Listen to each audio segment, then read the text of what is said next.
오늘 함께 나누실 하나님 말씀은 신약성경 누가복음 10장 25절에서 37절까지 말씀입니다. 그 중에서 33절부터 37절까지만 봉독해 드리겠습니다. 신약성경 110쪽에 10쪽 혹은 111쪽에 기록되어 있습니다.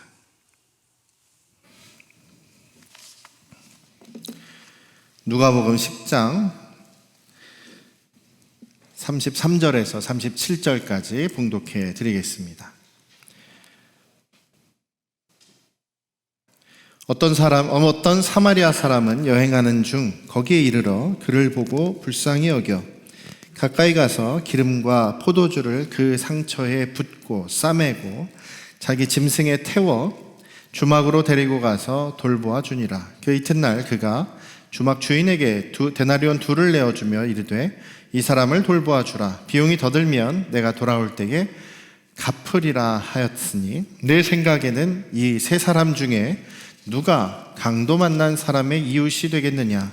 이르되 자비를 베푼 자니이다. 예수께서 이르시되 가서 너도 이와 같이 하라 하시니라. 아멘. 할렐루야. 우리 아버지 하나님의 크신 그 은혜와 그 넘치는 충만하신 사랑이 여러분과 여러분 가정에 충만하시기를 주님의 이름으로 축원합니다. 가끔 제가 이렇게 가끔 가다가 그런 생각이 들 때가 있습니다. 말씀을 이렇게 열심히 증거를 하고 있기는 한데, 우리 성도님들께서, 여러분들께서 잘 기억하실까라는 그런 생각을 해봅니다. 옛날에 우리 이제 모임이 이제 코로나가 있기 전에 모임을 저희들이 잘 할 수 있을 때, 그때 이제 가끔 성경 퀴즈 대회를 하고 그러지 않았습니까? 그래서 설교한 내용을 가지고 성경 퀴즈를 낸 적이 있었죠. 그래서 제가 문제를 이렇게 내면서도 조마조마했습니다. 이걸 설교를 잘 들으셨으면은 다 아실 텐데 너무 잘 맞히시면 어떡하나, 다 맞추시면 어떡하나, 이거 1등이 너무 많이 나오면 어떡할까, 막 그런 생각으로 이제 그런 걱정을 하면서 퀴즈 대회를 했었는데 정말 못 맞추시더라고요.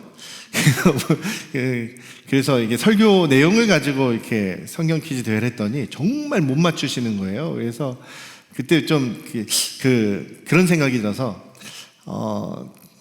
어떻게 하면 여러분들이 설교를 잘 이해하고 또 잘 기억하실까, 이런 생각을 하다가 제 아내한테 앞으로 한 1년에 한두 번 전반기 후반기 정도에 우리 설교 내용을 가지고 한번 이렇게 시험을 칠까, 우리 전교인 대상으로 한번 시험을 치게 할까, 그런 얘기를 했다가 그거 우리 아내가 좋은 생각이다 라고는 했습니다만, 여러분들이 시험에 또 스트레스 받고 또 이제 학교를 안 다니신 지 너무나 오래되고 시험을 안 보신 지 오래됐기 때문에 시험 본다 그러면 시험에 들어서 여러분들 제대로 오히려 더 반감을 가지실까봐 안 되겠다, 그런 생각은 해봤습니다.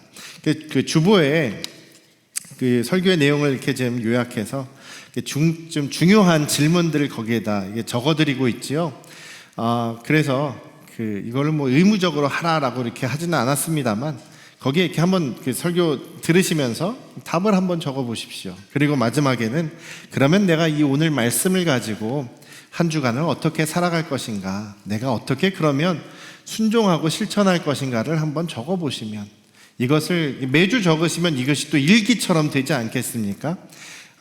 그리고 또 우리가 이번 주에, 지난주에 혹은 몇 년 전에 목사님께서 이런 설교를 하셨지, 하나님 말씀이 이런 내용이었지, 그래서 다시 한번 생각해 볼 수 있는 그런 기회가 되지 않을까라는 생각을 해봅니다. 그래서 여러분들 하실 수 있으면, 듣고 나면 바로 잊어버리신다는 말씀들 많이 하시는데, 잊어버리시는 것도 은혜긴 합니다. 그래야 제가 다음에 또 똑같은 설교를 해도 기억을 못 하실 테니까, 늘 새롭게 받아들여 주시니까 참 감사할 수 있겠다라는 생각도 하지만, 그다음에 이렇게 한번 적어 보시면서 주님의 말씀을 잘 받아들이시고 또 그 말씀대로 순종하고 실천하는 그런 저희들 되시기를 주님의 이름으로 축원합니다.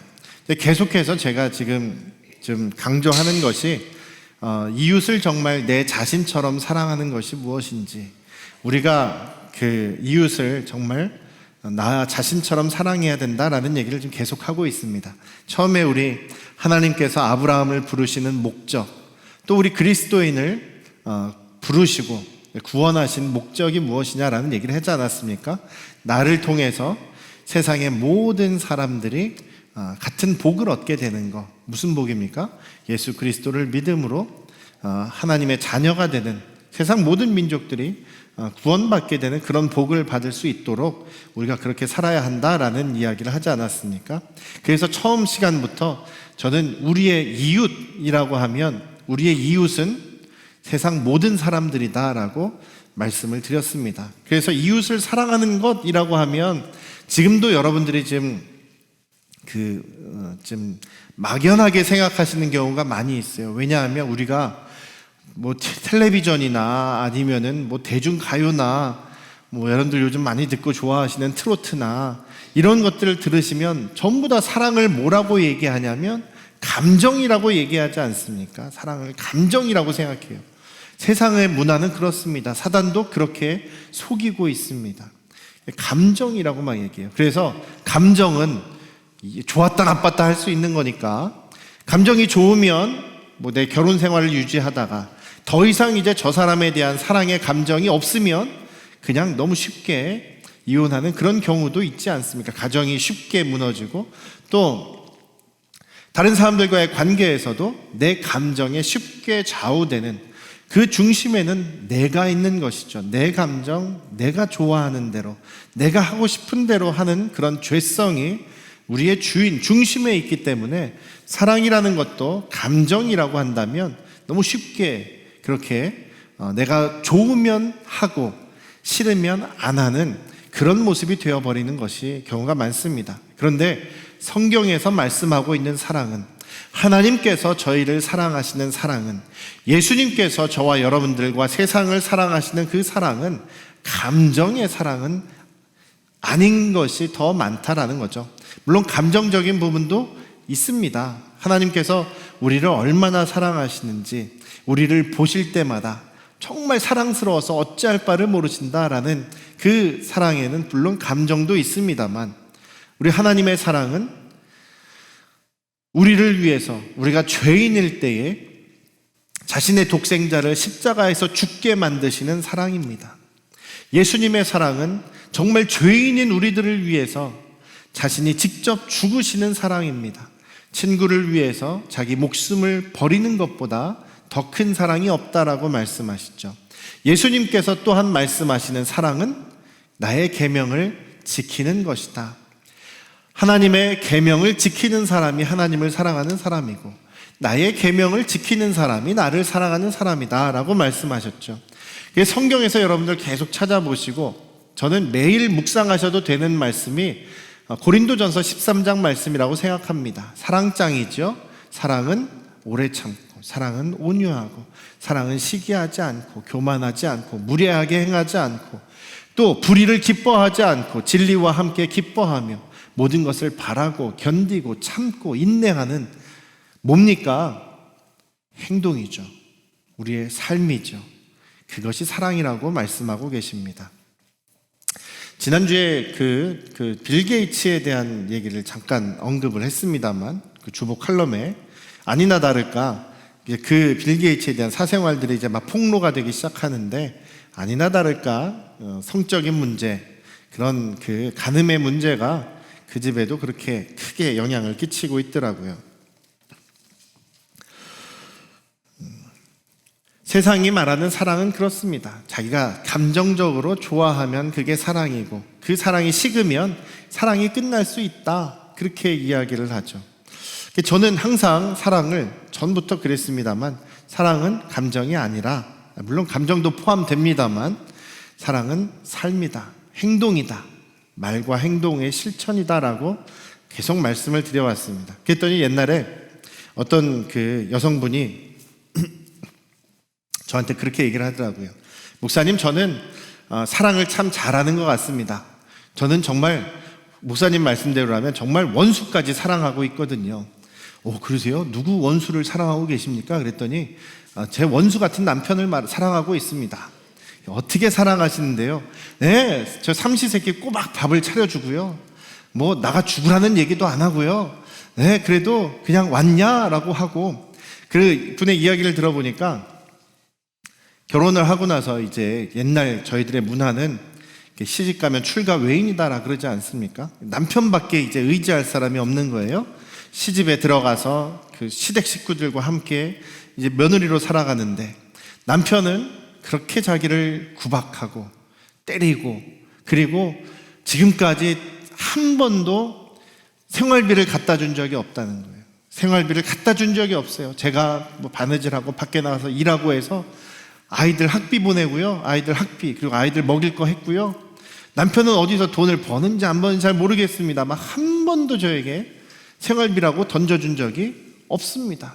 그런데도 제가 그 남편에게 혹시 버림받을까봐, 버림받으면 다시 돌아갈 데도 없고 내가 혼자 살아갈 용기가 없어서 저는 그냥 맞으면 맞는 대로, 뭐 미우면 미운 대로, 바람을 피면 바람 피는 대로 그냥 생각 없이 지금까지 살았습니다. 지금 돌아보니까 제가 너무 바보 같아요. 왜 그렇게 참고 살았나 모르겠어요. 그리고 지금도 그냥 술만 먹으면 그냥 사람이 완전히 사람이 아닌 것처럼 이렇게 행동을 하는데, 저 정말 원수 아닙니까? 남편이 아니라 원수입니다. 그런데요, 제가 목사님 말씀에 따르면 정말 저는 사랑하고 있는 거라니까요. 정말 밥도 주고 먹여주고, 그리고 뭐라고 하지 않고 그냥 이혼도 안 하고 잘 붙잡아주고 살고 있으면 저 정말 대단한 거 아닙니까? 그렇게 말씀하시더라고요. 그 말씀 가운데는 본인의 이제 그런 아픔도 이야기하시는 겁니다만, 저는 그래서 정말 잘하셨습니다. 정말 남편을 사랑하고 계신 것입니다. 저 같으면 벌써 버렸을 텐데 저보다 낫습니다 라고 하시면서 그럼 기왕 사랑하시는 김에 끝까지 예수님 다시 만날 때까지 사랑하십시오, 이런 이야기를 한 적이 있습니다. 때때로 우리 정말 나와 가까운 사람이어야 하는 남편 혹은 아내가 정말 원수 같은 경우가 있지 않습니까? 그러므로 우리 어떻게 보면 우리 힘 있는 우리 남성분들, 어르신들, 지금도 늦지 않았습니다. 아내 사랑하기를 정말 여러분 자신같이 하고 정말 예수님 사랑하듯이 사랑해 주시고, 그리고 과거에 잘못하신 거 있으면 또 잘 용서를 구하면 좋을 것 같아요. 제가 대학교 때 영어 이제 영어를 잘 못했거든요. 영어를 제일 못했어요. 다른 과목은 다 잘했는데 영어가 조금 약했습니다. 영어 공부를 하고 토플 공부를 하고 영어 공부를 하느라고 어떤 책을 샀냐면 영어 수거 책을 샀어요. 수거들이 이렇게 많이 나와 있는, 단어가 아니라 이제 단어들이 연결돼서 사용하는 그런 수거들이죠. 그런 이제 문구집을 사가지고 이제 외우려고 하는데 딱 처음 폈어요. 그 두꺼운 책에서 지금까지 기억나는 그 영어 수거가 딱 하나예요. 제일 첫 번째 수거가 뭐냐면 B자로 시작하는데 Bring home a bacon이라는 그런 수거입니다. 뭐냐면 집으로 베이컨을 가지고 온다. 이렇게 직역하면 원래 뜻은 그런 거예요. 집으로 베이컨을 가져온다. 미국 사람들은 이제 베이컨 먹으니까요.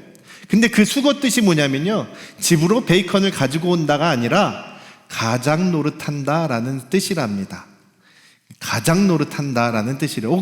바로 이해가 되더라고요. 가장 역할이라는 게 집사람들이, 가족들이 먹을 거를 가져와야 되는구나, 가족들을 부양하는 거구나 라는 생각이 거기서 팍 들더라고요. 그래서 지금 25년 지났습니다만 그 단어만 지금 생각이 나는 거예요. Bring home a bacon. 가장 노릇을 하다라는 그 단어만 지금 나머지 단어장에 있는 그 수거장에 있는 내용들은 별로 기억을 못 합니다. 제가 어릴 때 이제 저희 옆에 교회에 붙어 있는 사택에 살다가 이제 저 벽산 아파트 있지 않습니까? 2000년 아울렛 뒤에 있는 벽산 아파트에서 산 적이 있었어요. 그런데 저희 옆집에 저희 초등학교 같은 반이었던 친구가 살았습니다. 근데 그 같은 반 친구가요, 남자애인데 그 집에 이제 아들이 3명이에요. 남자애가 살았는데 그 친구 집이 원래 어디였냐면 지금 저희가 살고 있는 사택 있지 않습니까? 지금 저희가 살고 있던 사택이 원래 그 친구 집이었어요.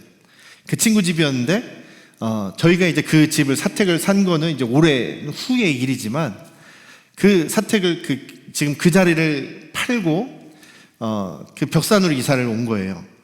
저는 이제 그 친구 집에 한번 놀러 갔던 적이 있기 때문에 그걸 기억을 하죠. 지금도 그때 구조가 기억이 납니다. 벽산 아파트에 살았어요. 공교롭게 저희 옆집이에요. 옆집인데 너무 괴로웠어요. 그 옆집에 사는 동안에. 뭐가 괴로웠냐면 거의 한 일주일에 한 3번 정도는 새벽 3시쯤 되면 제가 그 말도 기억이 확실히 나는데 옆집 아저씨가 술에 확 취해가지고, 제 친구 아버지죠, 저희 지금 사택에 사시던 그 아버지가 술에 확 취해가지고 오셔가지고 그 집 문을 막 발로 뻥뻥 차면서 똘똘아 문 열어 이러는 거예요. 그 소리에 제가 깨는 겁니다. 제가 밖에 출입문 바로 옆방에서 잤거든요. 깜짝 놀라는 거예요. 새벽 3시만 되면, 새벽 3시쯤 4시쯤에 갑자기 똘똘아 하면서 발을 막 차는 거예요. 그럼 이제 그 어머니가, 그 부인이 화들짝 놀라면서 막 그냥 데리고 들어오지 않겠습니까? 그러면 옆 사람들 시끄럽게 왜 그러시냐고 하면서 빨리 들어오라고. 그런 삶이 진짜 몇 년 동안 그렇게 계속 되는데, 그분이 거의 그냥 술만 드시면 완전히 그냥 취하게 드시고 막 이렇게 사람도 못 알아보는 그런 상황까지 가는 거예요. 그 이후에 그렇게 살다가 그 가정이 어떻게 됐겠습니까?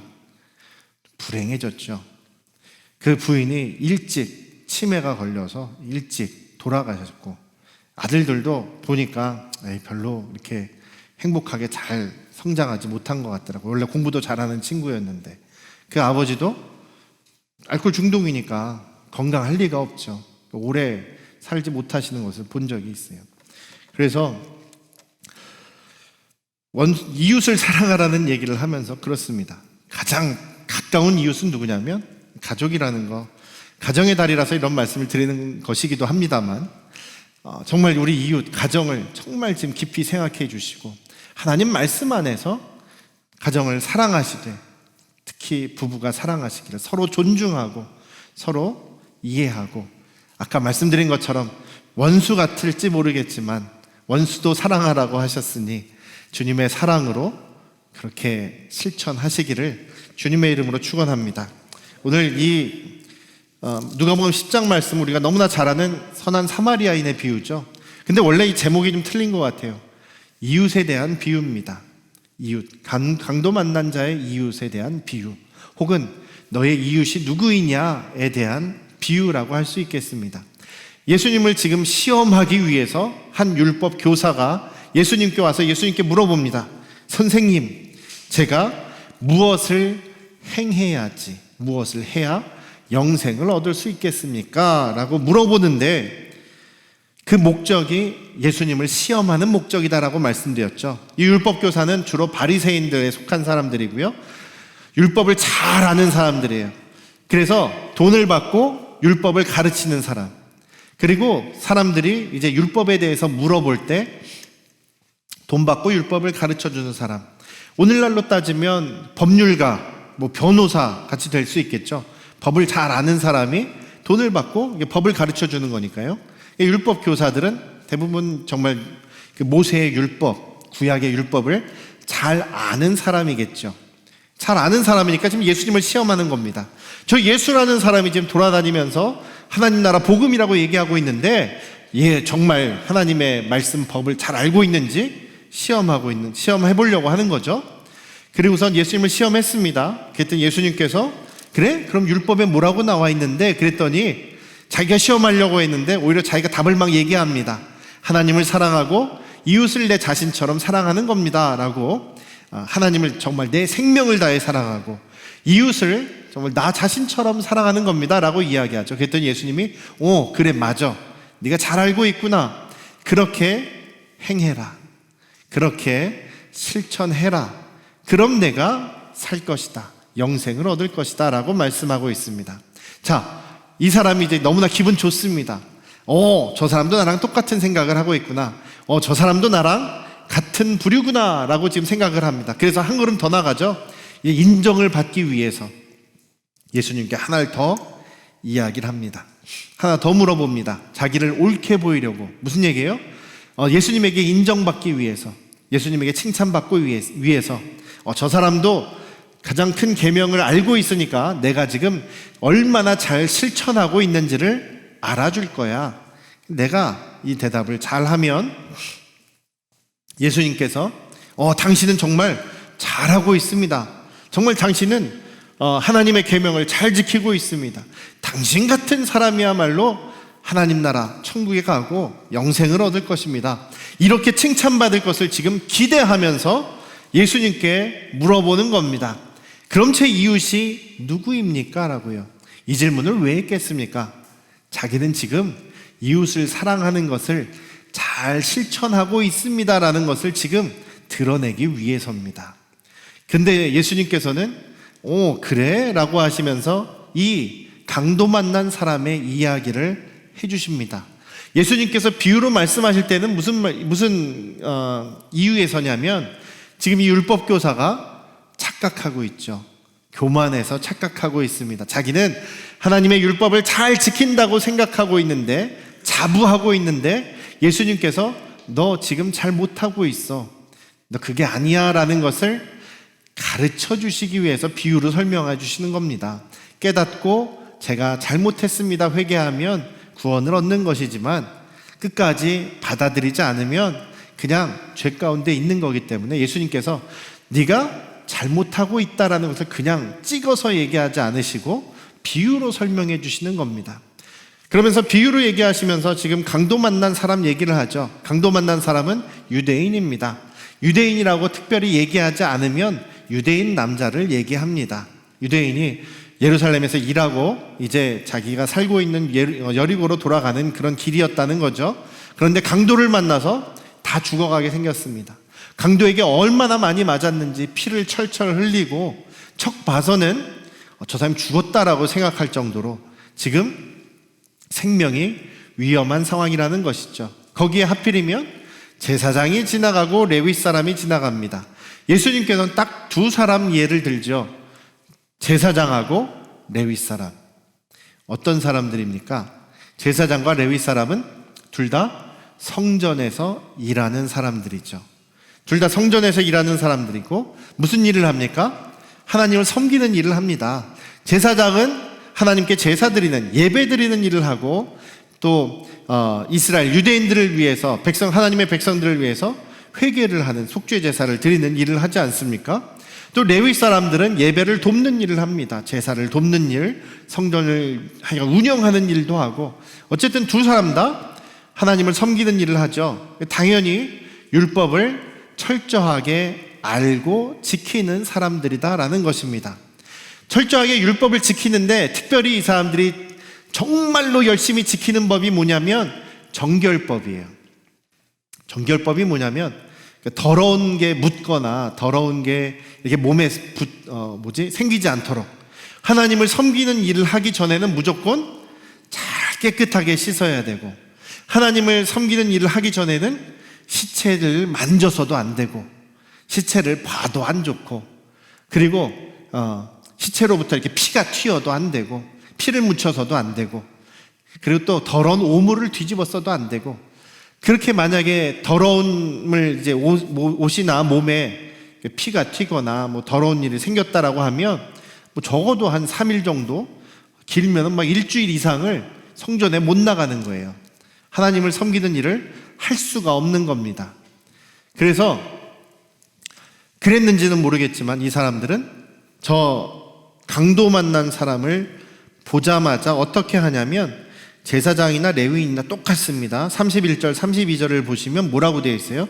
그를 보고 피해서 지나갔다. 그가 그를 봤어요. 봤으면 저 사람이 살았는지 죽었는지 신경 안 씁니다. 피해서도 지나갑니다. 왜 그래요? 저 사람한테 가까이 다가갔다가 혹시라도 피가 튀지 않을까, 더러워지지 않을까라고 하면서 피해서 갔다라는 것입니다. 뭐 하지 않기 위해서요? 자기가 더러워지지 않기 위해서, 부정해지지 않기 위해서, 하나님을 섬기는 일을 하기 위해서. 이상하지 않습니까? 하나님을 섬기기 위해서, 율법을 지키기 위해서 저 어려움 당한 사람을 피해 갔다라는 것입니다. 양심에 찔렸을까요? 전혀 그런 거 없었을 것입니다. 그런데 오히려 사마리아 사람, 그 사람을, 그 강도 만난 죽어가는 사람들을 보고 나서 어떻게 합니까? 33절부터 보시면 뭐라고 합니까? 그를 보고 똑같이 봤는데 이 사람은 불쌍히 여겼습니다. 그리고 가까이 가서 어떻게 했습니까? 기름과 포도주를 그 상처에 부었다. 이게 소독하는 거죠. 그리고 깨끗하게 치료하는 거죠. 응급처치를 하는 겁니다. 그리고 자기 짐승에 태워서 주막으로, 여관이죠. 여관으로 데리고 가서 돌보아 주었다. 계속 치료해 주었다. 그 다음에 이튿날 자기는 떠나야 되니까 그 여관 주인에게 돈을 주면서 이틀치 일당, 보통 노동자들이 이틀치 일하는 그 이틀치의 품삯을 주면서, 글쎄 오는 날로 치면 한 10만 원, 10만 원, 한 20만 원 줬을까요? 그 정도 주면서 이 사람을 잘 좀 돌봐달라고, 자기가 올 때까지 돌봐달라고 이렇게 비용이 모자라면 다시 제가 더 주겠다라고 할 정도로 이 사람을 부탁하게 됩니다. 여기에서 이웃을 사랑하는 사람은 누구였느냐, 그리고 이웃은 누구였느냐, 이 강도 만난 사람의 이웃은 누구였느냐라고 질문을 하시죠. 이 두 가지를 볼 수 있습니다. 강도 만난 사람의 이웃이 누구냐라고 질문하신 이유가 뭘까요? 처음에 이 사람이 제 이웃이 누구입니까? 라고 물어봤지 않습니까? 그럼 예수님께서 이 비유가 끝난 다음에 그렇게 물어보실 수 있어요. 자, 이 얘기를 들었지? 그러면 너의 이웃은 누구냐? 라고 말할 수 있을 겁니다. 그러면 이 사람이 뭐라고 대답했을까요?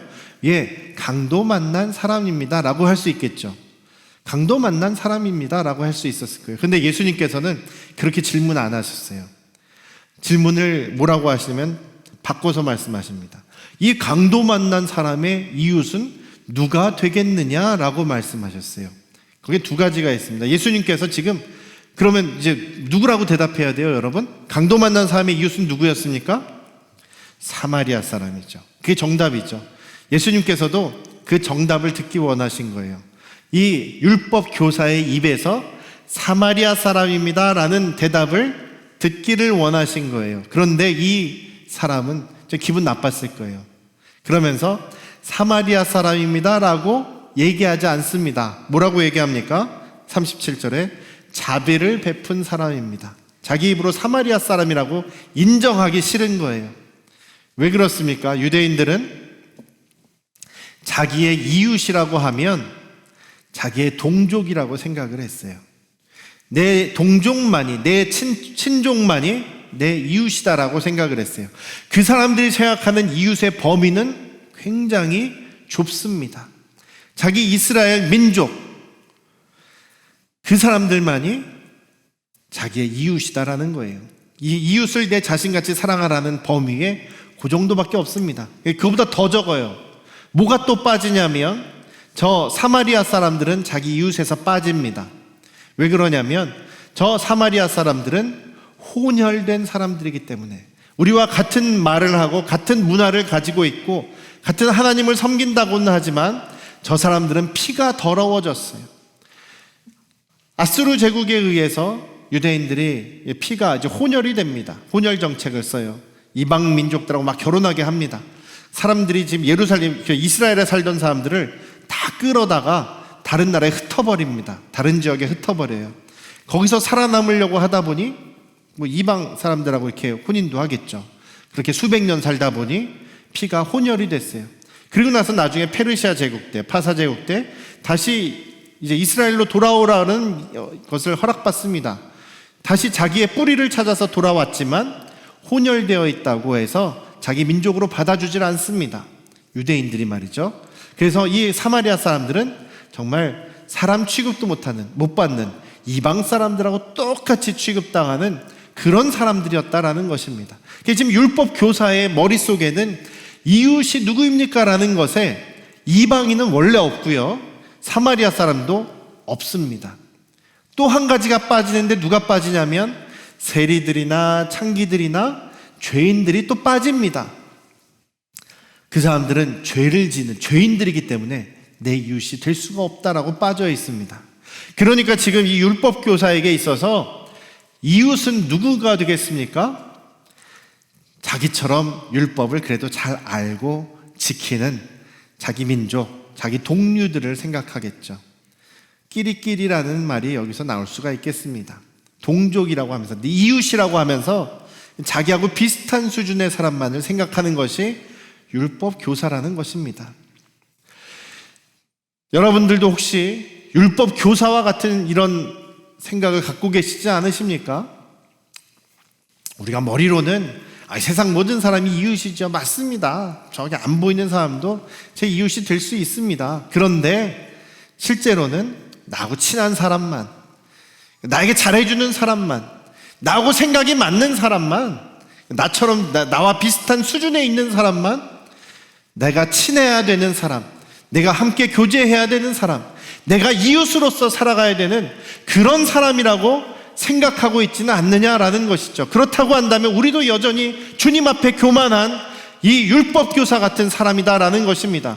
주님의 말씀을 안다고 하지만 전혀 주님의 말씀대로 순종하지 않고 주님이 기뻐하시는 것과는 거리가 먼, 여전히 내가 주인 되어 있는 내 맘대로 살아가는 죄인으로 살아가는 것이죠. 이런 사람들에 대해서 예수님께서 나중에 뭐라고 하십니까? 염소와 같이 너희들은 내가 모른다, 불법을 행한 자들아, 너희는 바깥 어두운 데 내어 쫓아서 슬피 울며 이를 갈 날이 올 것이다. 그렇게 심판당할 대상이 될 것이라고 저는 그렇게 생각합니다.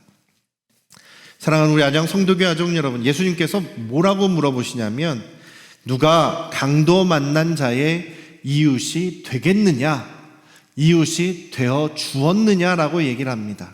이웃은요, 내 가까이 있는 사람이 이웃이 아니라 내가 찾아가서 만나는 사람, 만날 수 있는 사람, 내가 볼 수 있는 사람, 내가 생각할 수 있는 사람, 나하고 연결될 수 있는 사람, 모두 이웃입니다.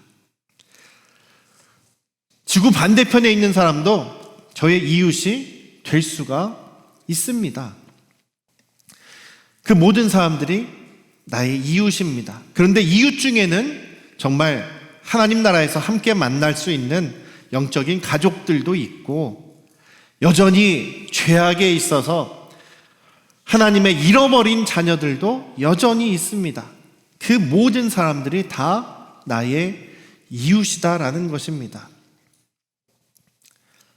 때때로 우리가 나와 생각이 다르고 내가 싫어하는 사람들하고 해서 저 사람들은 나의 이웃이 아니다 라고 생각해서는 안 된다라는 것이죠. 인도에서 지금 고통당하는 사람도 저희의 이웃입니다. 무지하여서 겐지스강에 들어가서 그 똥물에 들어가서 그 시체들 썩는 물에 들어가서 이 겐지스강의 신이 우리를 구원할 것이고 코로나도 안 걸리게 해준다라고 그렇게 좋아하며 뛰어다니는 30만 명 이상의 축제에 참석한 사람들도 우리들의 잃어버린 이웃입니다. 예수님이 오심으로 인해서 이제 유대인이나 다른 민족이나 구별이 없어졌습니다. 모두 다 우리의 이웃입니다. 여러분들 이제 뉴스를 보시면 이스라엘하고 이제 그 팔레스타인인들하고 지금 전쟁을 하는 것 같죠? 전쟁 아닙니다. 그게 일방적으로 이스라엘이 그냥 때려 죽이는 겁니다. 학살이라고 얘기를 합니다. 왜 그런 줄 아십니까? 지금 그 팔레스타인인들은 블레셋 사람들의 후손이에요. 그러다 보니 우리도 심정적으로 유대인은 착하고 저 블레셋 팔레스타인은 나쁘다라고 생각할 수 있겠는데요, 그렇지 않습니다. 이스라엘에 직접 가서 봤더니 정말 그 팔레스타인들이 불쌍하더라고요. 자기들이 살고 있던 땅에서 쫓겨나서 이스라엘이 이제 큰 장벽으로 막아놓은 그 지역에서만 살게 만듭니다. 굉장히 좁아요. 가장 문제가 되고 그래서 가장 이스라엘에게 반기를 드는 곳이 이제 가자 지구예요. 가자 지구는 옛날 삼손이 그 문짝 띄었던 가사라는 성이 바로 가자 지구, 오늘날 가자 지구입니다. 블레셋에 큰 성이 있었던 곳이죠. 거기에 그 좁은 곳에 팔레스타인들을 모아놓고, 물론 다른 그런 지구들이 여러 가지가 있습니다만 거기에 모아놓고 거기서 나오지 못하게 합니다. 거기에서 그냥 최소한으로 살아갈 수 있게 합니다. 그러다가 좀 부딪히는 일이 생겨요. 그래서 팔레스타인들이 참지 못하고 공격을 합니다. 미사일 그렇게 큰 미사일도 아니에요. 그냥 새총으로 쏘듯이 던집니다. 그래서 이스라엘 사람 군인이 다치든지 민간인이 다치든지 한두 명 사상자가 나타나면 그 다음에 어마어마한 보복을 합니다. 여러분들 뉴스를 보시면서 사망자 숫자 한번 비교해 보세요. 이스라엘 사람 군인 몇 명, 민간인 한두 명 이렇게 해서 한 10명 이내에 다쳤는데 죽게 되었는데, 팔레스타인 사람들은요 무차별 폭격으로 민간인이 몇백 명이 죽고 또 군인 사상자가 어마어마하다 이렇게 나옵니다. 10명, 물론 이게 숫자로 이렇게 단순하게 비교할 수 없는 겁니다만 팔레스타인은 힘이 없어요. 힘이 없는데 무차별 그냥 무자비하게 때려 죽이는 것이 지금 모습입니다. 블레셋이니까 저는 당연히 멸망해야 된다? 아닙니다. 예수님 오신 다음에 그 사람들도 우리의 이웃입니다. 그 사람들도 살아야 되는 사람이고 구원받아야 되는 사람들이라는 것이죠. 하는 짓 보면은요 이스라엘이나 미국이나 세계의 깡패 같아요. 일본 자꾸만 핵 폐기물 버린다고 하지 않습니까? 그건 누가 봐도 그건 잘못하는 건데 미국이 보호해주고 있어요. 그냥 아무 얘기 안 하고 있어요. 니들이 알아서 해라. 그거 괜찮지 않냐? 이러면서 일본 편 들어주고 있습니다. 물론 우리는 미국이 없으면 살아갈 수가 없는 나라이기 때문에 우리는 미국의 말도 잘 들어야 돼요. 어쩔 수 없어요. 우리는 힘이 없어서. 그런데 하는 것들을 잘 살펴보십시오. 정말 하나님의 말씀에 비추어 생각해 보십시오. 하나님의 말씀에 비추어서 옳고 그른 것은 우리가 분별할 수 있습니다. 우리의 원칙은 무엇이냐면 그럼에도 불구하고 그들도 이웃이다라는 겁니다. 그렇다고 해서 우리가 막 좋아해 줘야 되고 이런 얘기를 하는 것이 아닙니다. 우리가 무슨 지지해 줘야 된다 그런 얘기가 아닙니다. 생명을 귀하게 여길 줄 알아야 된다는 것이죠. 사랑하는 안양 성도교 가족 여러분, 우리가 어떤 상황을 보든지 저 사람이 만약에 나라면, 내가 저 사람의 입장이라면, 내가 저 사람의 상황이라면 내가 어떻게 되기를 바랄까? 그것을 생각하는 것이 바로 이웃을 내 자신같이 생각하라는 겁니다. 그리고 이웃을 내 자신같이 사랑하라는 이야기입니다. 사랑하는 안양 성도교 가족 여러분, 지금 이 율법교사는 교만합니다. 자기가 정말 하나님의 율법을 잘 알고 잘 지킨다라고 착각하고 있습니다. 그런 사람의 모습이 우리의 모습이 돼서는 안 될 것입니다. 우리는 모두 겸손하여서 우리를 돌아보고 내 이웃이 누구인지를 생각하시면서 우리가 할 수 있는 것을 하고 긍휼히 여기고 사랑하고 돌보는 것, 그것이 감정이 아니라 또 하나님께서 말씀하신 그 행동의 원리. 오늘 이 사마리아 사람이 사랑하는 것을 어떻게 사랑했습니까? 33절에 불쌍히 여겼습니다. 34절에서 그 가까이 가서, 정결법에 의하면 피해야 되는데 가까이 가서 기름과 포도주를 부어서 응급치료를 해주고 그 사람을 살리려고 노력합니다. 이것이 사랑이라는 것입니다. 사랑이 거창하고 어려운 그런 감정의 실천이 아니라 우리가 할 수 있는 일을 하는 것이 사랑이라는 것을 우리가 잊지 않으시기를 주님의 이름으로 축원합니다. 우리 가족 모두가, 우리 안양 성도교회 가족들은 모두가 사랑하는 사람이 되기를 원하고 이웃에 대한 생각을 바로 알고 바로 실천할 수 있는 저희들 되시기를 다시 한번 주님의 이름으로 축원합니다. 기도하겠습니다. 아버지 하나님, 멀리 있고 우리가 직접 보지 못했다고 해서 그들을 우리가 이웃이 아닌 것처럼, 우리와 상관이 없는 사람인 것처럼 생각하며 살 때가 많았습니다. 아버지 하나님, 오늘 말씀을 통해서 우리가 다시 한번 내 이웃에 대한 개념을 분명하게 알게 하시고 이웃을 사랑하는 것을 어떻게 해야 되는 것인지를 우리가 다시 한번 생각해 보게 하시옵소서. 우리는 이 율법교사처럼 착각하며 살다가 하나님 앞에서 심판당하고 책망당하고 야단맞는 사람이 되지 않도록 주님 저희를 불쌍히 여겨주시옵소서. 우리 안에 성령께서 나의 주인이시니 주님의 말씀에 순종하며 주님의 말씀을 따라서 정말 그 사랑의 삶을 살아가는 우리 안양 성도교회 가족들이 되게 하여 주시옵소서. 감사드리며 예수님의 이름으로 기도드렸사옵나이다. 아멘.